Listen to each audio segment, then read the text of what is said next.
আপনারা যে অবগত আছেন যে আমাদের নারায়ণগঞ্জ জেলার সম্মানিত জেলা প্রশাসক স্যারের একটি বিশেষ একটা কনসার্ন একটা বিষয় আছে যে প্রত্যেকটা সরকারি অফিস দালাল মুক্ত করার একটা স্যার যে বিষয়টা এটা স্যার খুবই গুরুত্ব দিয়েছেন। সেই অনুযায়ী আজকে সকাল থেকে আমাদের সম্মানিত যারা যে র্যাবের সদস্য আছেন ওনারা এখানে একটা সাঁড়াশি অভিযান চালান এবং আমরা ওইখানে উপস্থিত ছিলাম। এই অবস্থায় আমরা টোটাল 15 জনকে আটক করি। আর 15 জনের মধ্যে 8 জন হলো মহিলা এবং 7 জন হলো পুরুষ।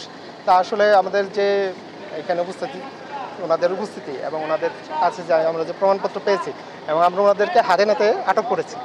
তা সেই অনুযায়ী আমরা যে 7 জন যে পুরুষ ওনাদের সবাইকে 1 সপ্তাহ করে বিনাশ্রম কারাদণ্ড প্রদান করা হয়েছে এবং 8 জন যে মহিলা ওনাদেরকে 3 দিন করে বিনাশ্রম কারাদণ্ড প্রদান করা হয়েছে এবং আমাদের এই অভিযান অব্যাহত থাকবে।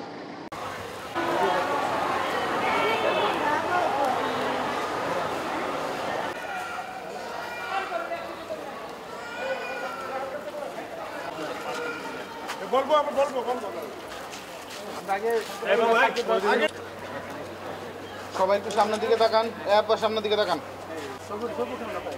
আচ্ছা তাহলে আমরা শুরু করি।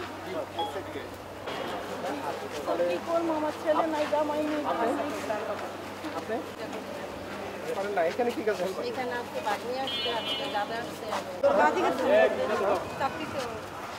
আপনি আসছেন কোন ডাক্তারের কাছে?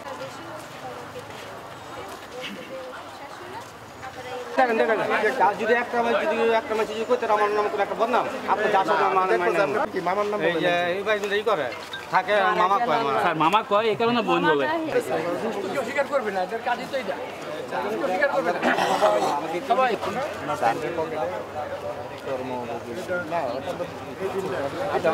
আমার মাথায় আসলে যে আমি হিসাব রাখি মাছ বিক্রি করে হিসাব রাখি তারিখ ভাই আপনাকে পিছিয়ে যেতে ভাই ঠিক আছে আপনি কি ভিডিও করলো